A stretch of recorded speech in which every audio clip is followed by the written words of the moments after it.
تو اسے تر کرنا چاہتی ہے. پرانے زمانے میں مٹی میں پانی ڈال کے اسی سے لوگ کام لیتے تھے, اسی سے دیواریں بن جاتی تھیں. ہم گارا کہتے ہیں اپنی زبان میں. تو وہ گارا بنانا چاہتی ہے لیکن پانی نہیں نکل رہا اس سے نا. اس نے کنویں سے پانی نکالنا, نکل نہیں رہا. تو حضرت مولا علی شیر خدا کرم اللہ تعالیٰ وجہ الکریم فرمانے لگے, میں نے اس بی بی سے کہا کہ میں پانی نکال دوں, مزدوری دو گی؟ اس نے کہا میں بھی مزدوری تلاش کر رہی تھی.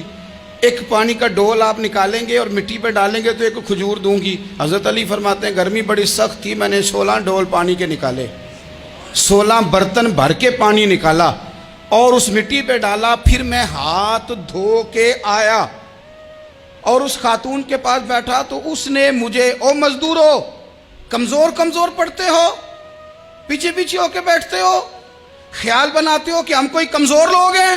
یہ دیکھو میں کن کی بات کر رہا ہوں, جن کا پیار ایمان ہے, جن کی محبت ایمان ہے. حضرت مولا علی شیر خدا تمہیں سبق دے رہے ہیں کہ حکمت, دانائی, بہادری اور پھر سادگی. مجھ سے کئی دفعہ لوگ پوچھتے ہیں آپ کے والد صاحب, تو میں نے کبھی جھجک کے نہیں بتایا, نہیں میرے ابا پروفیسر نہیں تھے, میرے ابا پیر نہیں تھے, میرے والد صاحب جو تھے وہ عالم نہیں تھے. لیکن مجھے فخر ہے جب ان کا انتقال ہوا اور میں انہیں غسل دے رہا تھا تو اس وقت بھی ان کے ہاتھوں پہ چھالے تھے, اس لیے کہ وہ مزدور تھے, وہ محنت کرتے تھے. انہوں نے جیبیں کاٹ کے روٹی نہیں کھائی, انہوں نے ہمیں جو کما کے کھلایا ہے وہ محنت اور مزدوری کا ہے. میں ناز سے کہا کرتا ہوں الحمدللہ میں کسان کا بیٹا ہوں, میں اس کا بیٹا ہوں جو دھرتی کا سینہ چیر کے اناج اگاتے تھے. اور میں نے دیکھا ہے کہ جب بڑولے میں میری اماں گندم بھرنے لگتی تو میرے والد صاحب فرماتے تیاں تیانیاں دا حصہ بھی کٹ لئی, غریباں دا بھی کٹ لئی, فلاں دا بھی.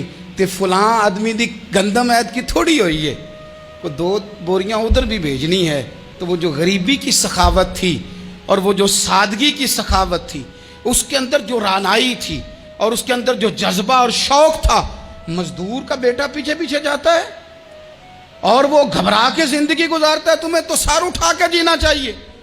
اس لیے کہ حضرت مولا علی شیر خدا کہتے ہیں میں مزدوری کر کے کھجوریں کما کے لایا, اور لا کے نہ تو میں نے اکیلے نہیں کھائیں وہ, کیونکہ قحط کا دور تھا, حالات اور تھے. فرماتے ہیں لا کے حضور کو پیش کی. میں نے کہا حضور یہ کھجوریں ہیں. تو کریم نے پوچھا کہاں سے آئی ہیں؟ میں نے عرض کی حضور بھوک بڑی لگ رہی تھی تو مزدوری کے لیے نکلا, تو ایک عورت نے اپنے مٹی کو پانی لگانا تھا تو میں نے محنت کر کے یہ 16 کھجوریں کھائی ہیں. تو کہتے ہیں حضور زمین پہ بیٹھے تھے, مجھے بھی ساتھ بٹھا لیا, کھجوریں ہم نے وہاں رکھ لی, بڑے شوق سے میٹھی میٹھی باتیں بھی ہونے لگیں. یہ تو جو لوگ روز کھاتے ہیں نا گوشت, وہ تو نخرے کرتے ہیں, کہتے ہیں وہ جناب یہ ذرا یہ چیز مجھے ہضم نہیں ہوتی, کولیسٹرول ہے فلان, پیچھے لے جاؤ پیچھے. لیکن کبھی آپ دوپہر کو مزدور کو روٹی کھاتے دیکھیں, وہ جس طرح ہاتھ دھوتا ہے اور پونے کو 4 لگ جاتا ہے سارا جو وہ باندھ کے لایا ہوتا ہے, اور لیکن جب وہ کھا کے کھانا اچار کے ساتھ آسمان کی طرف دیکھتا ہے, لفظوں میں نہیں, چونکہ لفظ تاثیر سے بنتے ہیں تلفظ سے نہیں. اہل دل آج بھی ہیں اہل زبان سے آگے. وہ جو لہجے سے رب کا شکر ادا کرتا ہے تو اس کی آنکھوں کی روشنی بتاتی ہے کہ جو اس نے کھایا ہے اس نے رب کا شکر بھی صحیح کر کے ادا کیا ہے. پھر اٹھ کے کام. تو حضرت مولا علی شیر خدا کہتے ہیں حضور نے مجھے وہیں بٹھا لیا اور رغبت سے کھجوریں کھانے لگے. ایسا کوئی محبوب کہیں ہوگا نہ کہیں ہے, دیکھو بیٹھا ہے چٹائی پہ مگر عرش نشی ہے, اور ملتا نہیں کونین کو کیا کیا تیرے در سے, ایک لفظ نہیں ہے جو تیرے لب پہ نہیں ہے. اپنی زندگی میں یہ 3 باتیں اپنائیں.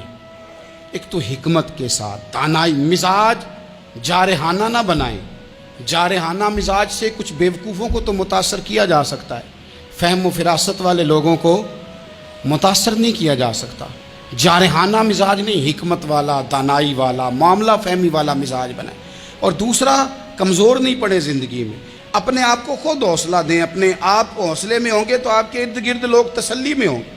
آپ اپنے مزاج میں دلیری لائیں. اور تیسری بات, زندگی کو سادہ کریں. یہ سادہ ہوگی آپ کے لیے, آپ کے گھر والوں کے لیے, سب کے لیے آسانی ہو. جو آدمی گھر جاتا ہے اور مصیبت کھڑی کر دیتا ہے نا میں آ گیا ہوں, تو اس کے گھر والے بھی بڑے پریشان ہیں. اس کے بچے یہ دعا نہیں کرتے ابا جی گھر آئیں, بلکہ یہ دعا کرتے ہیں کہ یہ آئے ہیں تو اللہ جانے کب جائیں گے. حضور کو مکہ بھی بڑا ہی پیارا, اس شہر سے بھی رسول کائنات کو بڑی ہی محبت. لیکن پتہ ہے مسلمانوں کو مدینے سے اتنا پیار کیوں ہے؟ یہ محبت ذاتی نہیں، یہ بھی خدائی ہے. یہ نہ اللہ کی دی ہوئی ہے، مالک کی عطا ہے. حضور نے دعا فرمائی مدینے کی محبت کے لیے. نبی پاک نے، جو ہمارے سینے مچلتے ہیں، دل تڑپتے ہیں، ہماری اولادیں روتی ہیں، ہم سب کچھ قربان کر کے بھی اس شہر نور میں جانا چاہتے ہیں. تو یہ خدائی فیصلہ ہے، اللہ کی پیدا کی ہوئی محبت ہے. حضرت سیدہ عائشہ صدیقہ رضی اللہ تعالیٰ عنہ فرماتی ہیں، بخاری مسلم میں موجود ہے، فرماتی ہیں جب رسول پاک صلی اللہ علیہ وسلم مدینہ تشریف لائے تو حضرت ابو بکر صدیق رضی اللہ تعالیٰ عنہ اور حضرت بلال حبشی رضی اللہ تعالیٰ عنہ کو نا بخار ہو گیا. تو فرماتی ہیں چونکہ دونوں کو بخار تھا تو ایک روایت میں تو یوں بھی ہے کہ حضرت بلال نا مکے کے فراق میں شعر بھی پڑھتے تھے. انسان اپنے علاقے سے پیار کرتا ہے نا، تو مکہ مکرمہ کے فراق میں، جدائی میں اشعار بھی کہتے تھے. حضرت عائشہ صدیقہ رضی اللہ تعالیٰ عنہ کہتی ہیں اور دونوں کا بخار کا حال مجھے معلوم ہوا تو میں حضور کی بارگاہ میں گئی. میں نے عرض کی یا رسول اللہ صلی اللہ تعالیٰ علیہ وسلم، جناب صدیق اکبر کو بھی بخار ہے، سیدنا بلال حبشی کو بھی. میرے دوستو چاہیے تو یہ نا کہ بیماری کی اطلاع ملے تو شفا کی دعا ہو، پر کریم محبوب دلوں کے حال جانتے ہیں نا. حضور نے کیا دعا فرمائی؟ کہا اے اللہ، جس طرح ہمیں مکے سے محبت تھی نا، اسی طرح ہمیں مدینے کی محبت دے دے، بلکہ ہمارے دلوں میں مدینے کی محبت مکے سے بھی زیادہ فرما دے. یہ دعا حضور نے مانگی تو مومنوں کے دلوں میں پیار ہے مدینے کا. یہ نبی پاک نے مانگا اللہ سے، دلوں میں پیار ہے، دل کھچے چلے جاتے ہیں جنہوں ویک کے ٹھر دیاں اکھیاں نے، جنہوں ویک کے ٹھر دا سینہ ہے. ربا تیری ساری خدائی ہے پر ایک کی تے شہر مدینہ ہے. ربا تیری ساری خدائی چ ایک کی تے شہر مدینہ ہے. تیری ساری خدائی چ ایک کی تے شہر، جنہوں ویک کے ٹھر دیاں اکھیاں نے، جنہوں ویک کے ٹھر دا سینہ ہے. ربا تیری ساری خدائی چ ایک کی تے شہر مدینہ ہے. رسول پاک صلی اللہ علیہ وسلم نے دعا فرمائی، اللہ ہمارے دلوں میں مدینے کی محبت پیدا فرما دے. اور پھر فرمائے اے اللہ مدینے کو صحت مند شہر بنا دے، اور فرمائے اس بخار کو نا یہاں سے منتقل کر دے، جوفا کی طرف بھیج دے، اس بخار کو نکال دے، اس کو صحت مند. یہ کچھ دن پہلے نا عالمی ادارہ صحت نے رپورٹ جاری کی. یہ عالمی ادارہ صحت نے دنیا کے سارے شہروں میں صحت کے لحاظ سے سب سے زیادہ بہترین شہر شہر رسول ہے، مدینہ منورہ ہے. مدینہ منورہ ہے.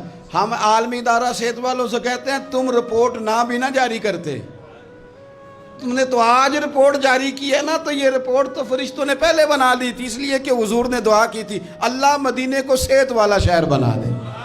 وہاں تو بڑے بڑے بیمار جا کے ٹھیک ہو جاتے ہیں، بڑے بڑے کمزور جا کے تندرست ہو جاتے ہیں، بڑے بڑے بوڑھے جا کے لگتا ہے توانا ہو گئے. وہ تو شہر ہے، کیا باتیں ہیں اس شہر کی.